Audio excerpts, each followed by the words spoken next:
You keep losing at poker, your bluffs don't land, your reads are off, and every time you sit down, it feels like the table is rigged against you.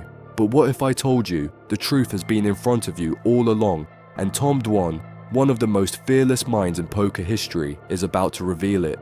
But how does he win when others crumble? Stick around, because the answer might explain exactly why you're losing.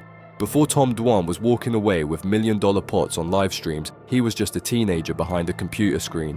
No sponsorship, no TV lights, just raw aggression and unmatched instinct. Under the name Dwan terrorized the online poker scene in the mid-2000s. Dwan was trusting his gut, and it worked. He turned a $50 deposit into a 7-figure bankroll, battling legends like Phil Ivey, Patrick Antonius, and Phil Hellmuth, and often beating them at their own game. But he wasn't just winning pots, he was doing things nobody else dared to do. Triple barrel bluffing against world-class players, calling off hundreds of thousands with second pair, and making reads so sharp they looked like magic. And the poker world noticed. But if you think it was all luck or bravado, think again. Because what's behind his style is something most players, especially losing ones, completely overlook. And that's what we're diving into next. Most amateur players think bluffing is about guts, making a bold move and praying your opponent folds. But Tom Dwan sees bluffing as an art form, and if you're losing consistently, chances are you don't understand it. Dwan once said the best way to bluff isn't always to hide your nervousness, it's to manipulate what your opponent sees. Sometimes you want to give off false tells, sometimes you want to act the exact same way with a monster hand and a complete miss. And here's where most players fail, they bluff without context. You don't get to play good hands and bad hands at the same time, so when you have a good hand, you need to act the same way you would with a bad hand, and vice versa. Bluffing isn't about pressing a button, it's about information. Dwan looks for players who fold too often in certain spots, or players who are new to high stakes and won't risk their stack lightly. That's when he pounces. He doesn't just think, I'll bluff now. He thinks, what do they think I have? What have I shown them in the past? Who is this person, and what are they afraid of? If you've ever bluffed just because you felt like it, you've already lost. Dwan bluffs with a purpose. He bluffs with a plan. And most importantly, he bluffs against people, not just hands. You're trying to win the pot. He's trying to win the mind. Let's get brutally honest. You keep losing because you bluff at the wrong time, for the wrong reasons, against the wrong players. Tom Dwan knows something you don't. Most people bluff without any foundation. You're not playing the player. You're just tossing chips and hoping fear does the work. But here's the truth. Bad bluffs don't scare good players. They just make you look desperate.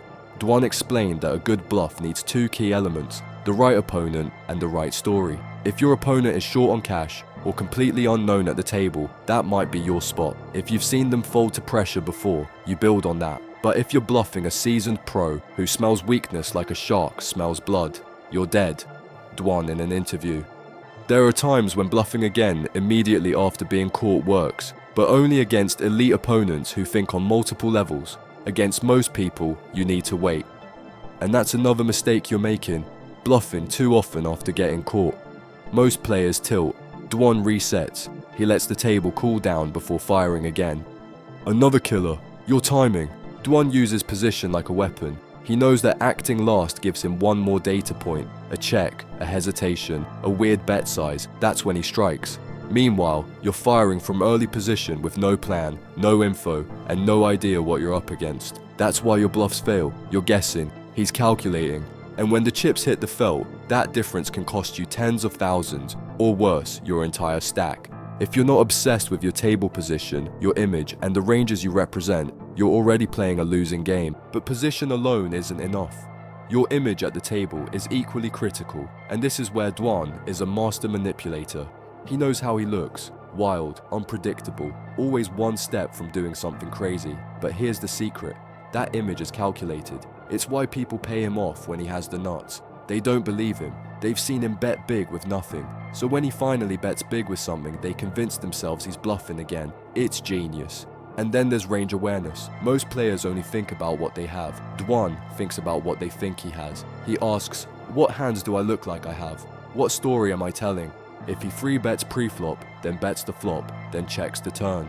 That's not random. He's sculpting a narrative, shaping expectations. So when he finally fires on the river, bluff or not, it makes sense to the other player. It looks believable, and that's how he gets folds in impossible spots, or value from hands that should have folded.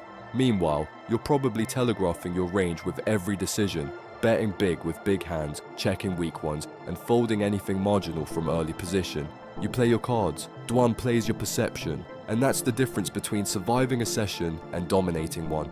Sometimes, Dwan says, people look too calm, a fake calm that masks panic. Other times, their silence is louder than words. He pays attention to tone, table chatter, even timing, like when Doug called the clock during a hand, a move that many players use to pressure an opponent. But Dwan saw something deeper. He believed if Doug had a strong hand, he wouldn't call the clock. He'd be hoping Dwan called. The clock move to him signaled bluffing. It's next level intuition, but it's not magic, it's pattern recognition, layered with years of high stakes experience and the confidence to trust his instincts.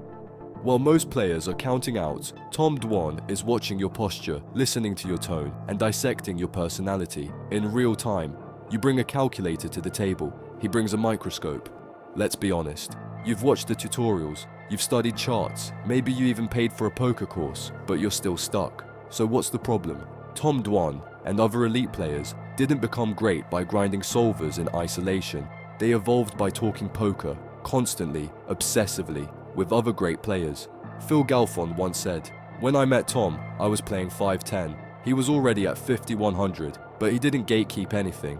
He'd explain his plays, let me watch him grind 6 tables of 200-400 PLO and just openly discuss hands." That's how minds like Galfond's got sharper. They surrounded themselves with high-level players and embraced feedback. Dwan did the same. He wasn't afraid to admit mistakes, ask questions, or learn from someone less experienced if they had a sharp insight. That humility, paired with his creative mind, kept him evolving. You, on the other hand, you might be doing this alone. You second-guess your hands in silence. You replay your losses in your head instead of reviewing them with someone smarter. And when you do talk poker, it's probably with someone just as confused as you. Dwan once said that even if you're a bit better than someone, they might still see things you don't. That mindset, that's a cheat code for growth. If you want to stop losing, stop being an island, talk hands, get real feedback, open yourself to criticism. Because poker isn't just about who knows the most, it's about who learns the fastest. And if you're not learning like Dwan, you're falling behind. Here's the harsh truth most players refuse to hear. You're not losing because of bad luck. You're losing because your entire approach is flawed. Tom Dwan thinks differently. While you're worried about looking stupid, he's out there risking it all and winning. But here's the thing no one talks about. Even the greats fall. The same fearlessness that made Dwan unbeatable also took him down roads most players wouldn't survive. If you thought this was the peak of his poker legacy, you need to see what happened after. Because in the next video, we dive into the rise and heartbreaking collapse of the man they once called the most feared player in poker. Click now to watch the sad downfall of poker's most feared player.